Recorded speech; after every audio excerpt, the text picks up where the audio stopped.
কই গো, কই গেলি রে মুখ পুরি? এই দেখো, বাড়িতে লক্ষ্মী নিয়ে এসেছি।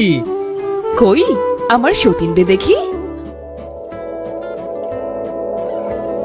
এ কি করলে তুমি? আমাকে রেখে আরেকটা বিয়ে করলে? আমি কি দোষ করেছি? তোমার ওই পোড়া মুখ দেখতে দেখতে আমার স্বামীটা বিরক্ত হয়ে পড়েছিল, তাই আমাকে আনলো। এখন বের হও বাড়ি থেকে। বের হব মানে? কোথায় বের হব? ওগো, তুমি চুপ করে আসো কেন? বুঝতে পারছো না? এখন থেকে এখানে আমি থাকবো, আর তুমি এই বাড়ি থেকে বের হও। আমাদের শান্তিতে থাকতে দিয়ে তুই দূর হয় এখান থেকে, যা। ওগো, তুমি যদি আমার সাথে এমন করো, আমি কোথায় যাব বলো? দুকুলে তুমি ছাড়া যে আমার কেউ নেই। তুই কোথায় যাবি তা আমি জানি নাকি? বাড়িতে এসে আমি যেন তোর ওই পোড়া মুখ আর না দেখি। যা দূর হয় এই বাড়ি থেকে, আরে কখনো এই বাড়িতে ফিরে আসিস না। হোগো, তুমি ওকে ঘাড় ধাক্কা দিয়ে বের করে দাও। আজ আমি দেখতে খারাপ বলে আমার সাথে এমন হলো। আল্লাহ একদিনের বিচার করবে।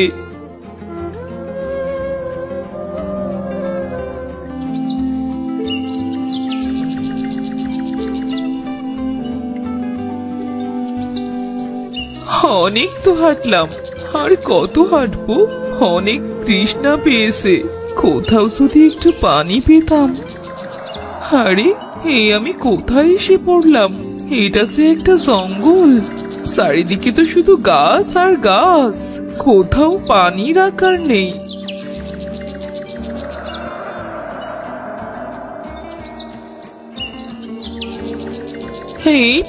এই তো একটা পানির কূপ দেখা যাচ্ছে।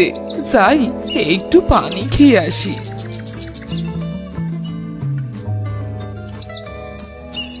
আরে, এটা কি এমন জল জল করছে?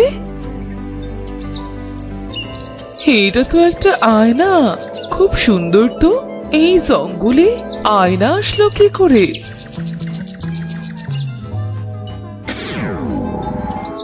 কি তুমি আমাকে মুক্ত করলে? আমি কে মানে? তুমি এই আয়নার ভেতর থেকে কিভাবে বের হলে? ভয় পেও না, আমি এখানে অনেক দিন ধরে পড়ে আছি।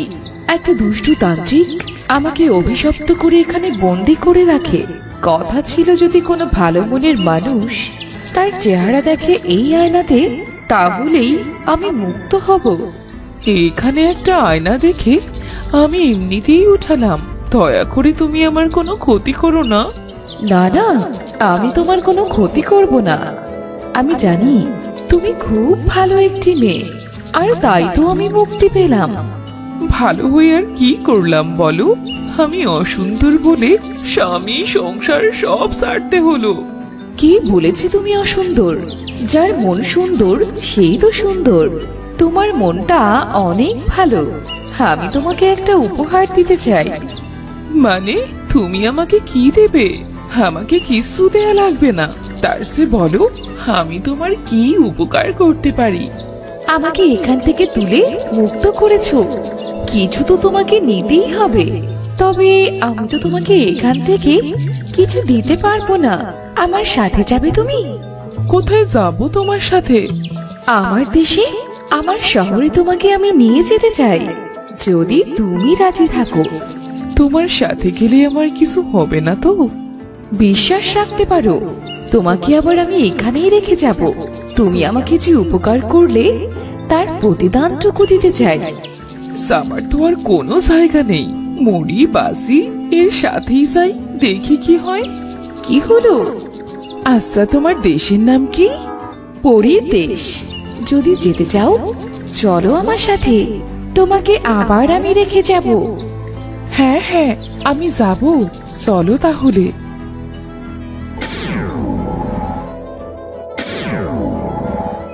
এটা আমি কি দেখছি? হ্যাঁ, এত সুন্দর জায়গা। পরীর দেশ তো সুন্দর হবেই। এবার বলো, আমার কাছে কি চাও? আমার কিচ্ছু চাই না, তুমি যে এত সুন্দর একটা জায়গায় নিয়ে এসেছো এটাই অনেক। সত্যি গো, আমার মনটা একদম ভরে গেছে। তুমি না চাইলেও আমি দেব। তোমাকে কিছু একটা দেয়া যে আমার দায়িত্ব। তোমার এখান থেকে তো আমার যেতেই ইচ্ছে করছে না। তোমাকে যদি রাখা যেত আমি তোমাকে কখনো আমার কাছ থেকে যেতে দিতাম না। আমার সে যাওয়ার কোনো জায়গা নেই। কোথায় থাকবো আমি? তুমি আবার তোমার বাড়িতেই ফিরে যাবে। না না, ওই বাড়িতে ফিরে যাবার মুখ যে আমার আর নেই। আমি বললাম তো কিচ্ছু হবে না, তুমি আবার ওই বাড়িতেই যেতে পারবে। তাই যেন হয়, না হলে সে আমার আর যাবার কোনো জায়গা নেই।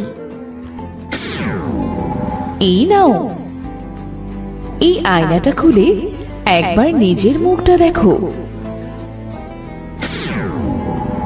ও মা, আমি কি দেখছি?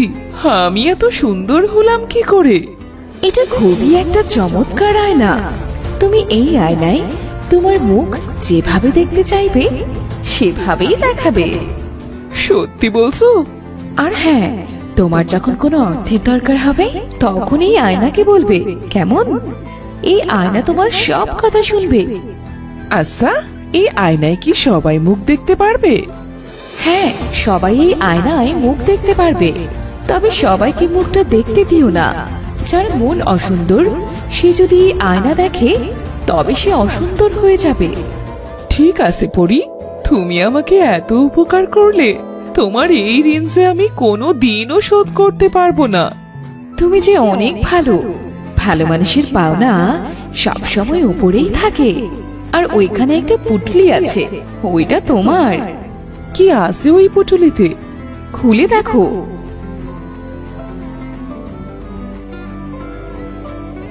এইগুলো আমার লাগবে না বন্ধু। আরে রাখো, এগুলো তোমার কাজে লাগবে। এবার চলো, তোমাকে আমি পৌঁছে দিয়ে আসি। যাও, এবার বাড়ি ফিরে যাও। আচ্ছা বন্ধু, আমি এবার ফিরে যাচ্ছি। তোমাকে অনেক ধন্যবাদ।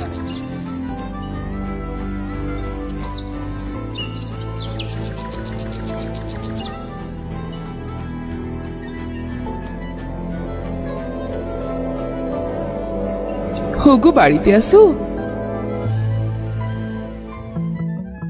তুই আবার কেন? আরে তুমি এত সুন্দর হলে কিভাবে? আর এগুলো কি নিয়ে এসেছো? আগে ঘরে চলো, তারপরে না হয় দেখো।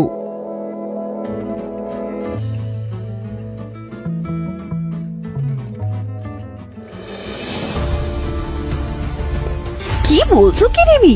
এই আয়নার এত শক্তি আর এতগুলো স্বর্ণের মোহর আমি তো জীবনেও দেখিনি।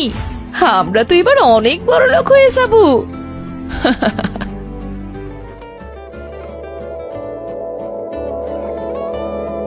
রিমি, তুমি এত সুন্দর হলে কিভাবে? আর এগুলো কি? এতগুলো স্বর্ণের মোহর? তুমি আমাকে ক্ষমা করে দাও রিমি, আমি রাগের মাথায় একটা ভুল করে ফেলেছি।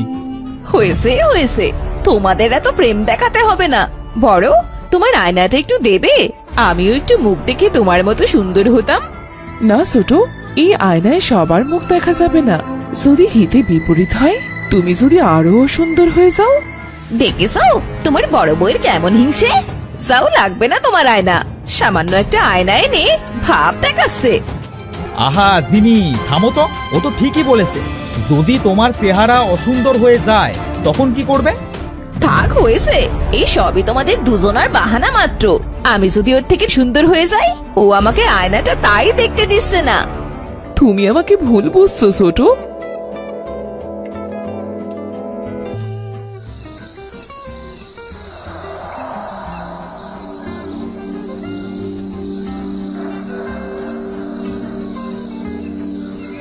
দেখ এবার কেমন লাগে। সেই তো আয়নাটা আমি দেখবো, আর তোর থেকে অনেক বেশি সুন্দর হয়ে যাব। হিংসে তো দিদি না, আমি নিজেই নিলাম। ঠেকা এবার।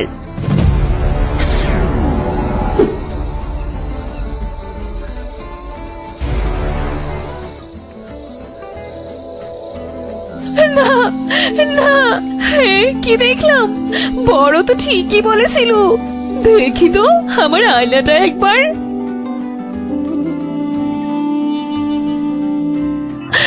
আমি কি করলাম? নিজের সর্বনাশ নিজেই ডাকলাম। আমাকে সবাই মানা করা সত্ত্বেও আমি ওই অলক্ষণে আয়না দেখতে গেলাম। এ মুখ আমি মানুষকে কিভাবে দেখাবো? না, এই মুখ আমি আর কাউকে দেখাবো না।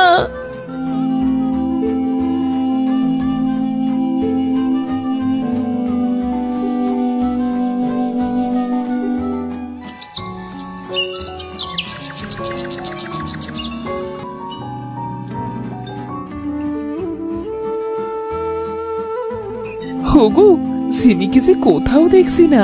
তুমি কি ওকে দেখেছো? না তো, আমি তো সেই সকাল থেকে উঠে ওকে খুঁজতেছি, তবে কোথাও তো পেলাম না।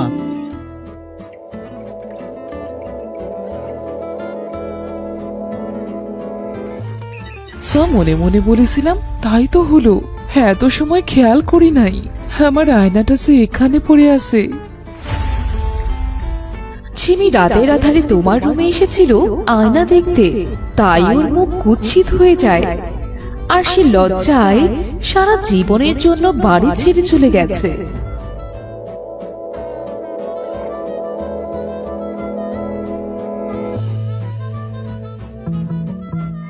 ছোট বউয়ের অনেক লোভ, ওর লোভের জন্য এমন পরিণতি হলো। আমাকে তো ভুল ভেবেছিল, কেন যে ছোট আমাকে লুকিয়ে এটা করতে গেল। কতবার মানা করেছিলাম, শুনলো না যেমন। ঠিক হয়েছে, লোভে পাপ হলো আর পাপে বাড়ি ছাড়লো।